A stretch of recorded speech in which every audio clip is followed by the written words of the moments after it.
Magandang umaga mga ka-happy hour. Narito ang mga balita para sa MBC TV Network News Update, 10 AM edition.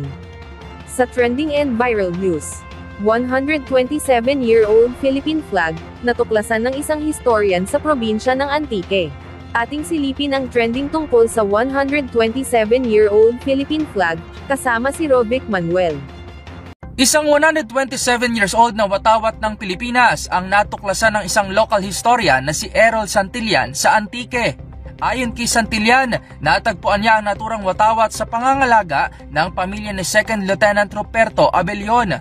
Si Abellon ang second in command sa Visayas sa ilalim ni General Leandro Fulion noong panahon ng Rebolusyong Pilipino at Digmaang Pilipino-Amerikano. Ayon sa kasaysayan, si Fulion ang nanguna sa ekspedisyon na ipinadala ni General Emilio Aguinaldo mula sa Luzon para mabawi ang Antique sa kamay ng mga Kastila noong September 6, 1898. Ayon pa sa historiador, ang naturang watawat ang opisyal na ginamit at dinala ng grupo ni Fulion sa Antique noong September 21, 1898. Batay naman sa salaysay ng 79 years old na apo ni Abellon na kasalukuyang nangangalaga sa naturang watawat, pinaniniwalaan nila na galing ito sa Hong Kong ang century-old flag at dala-dala umano ni Aguinaldo pabalik sa Pilipinas noong May 19, 1898. Binigyan din aniya si Santillan ng pamilya Abellon ng pahintulot na maisapubliko ang lumang watawat na ayon sa kanya ay may sukat na 53 inches sa lapad at 93 inches naman na haba.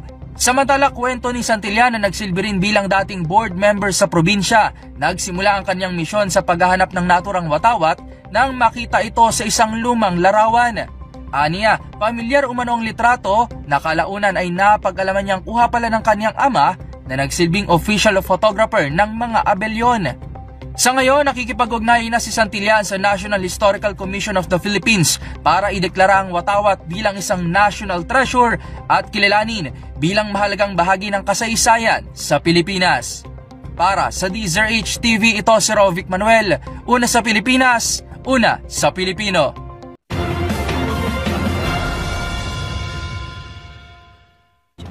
Samantala, Mandaluyong LGU, nangakong re-resolbahin ang problema ng pagbaha sa kanilang lungsod. Pinakikilos na ng pamahalaang lungsod ng Mandaluyong ang kanilang engineering department para tingnan at suriin ang kasalukuyan nilang pumping stations na nasa tabi ng Ilog Pasig. Ito ay makaraang umani ng kaliwat kanang batikos ang lokal na pamahalaan dahil sa naranasang malawakang pagbaha sa ilang bahagi ng lungsod. Ayon sa nagbabalik na si Mayor Menchie Abalos, nauunawaan niya ang pagkadismaya ng ilan nilang residente na naperwisyo ng pagbaha.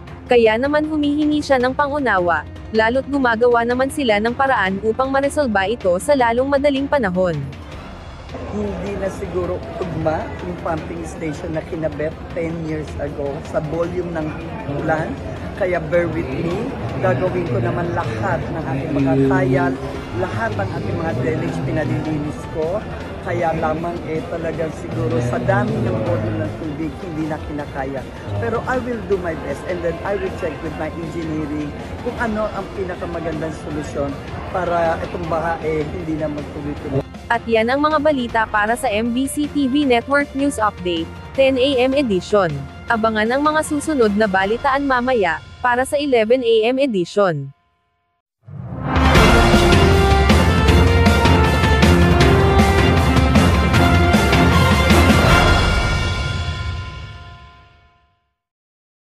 Mga ka-happy hour, kung gusto mong manood ang mga balita sa MBC TV Network News Update, mag-subscribe sa aming YouTube channel, i-like ang aming Facebook page, at i-follow sa aming TikTok account.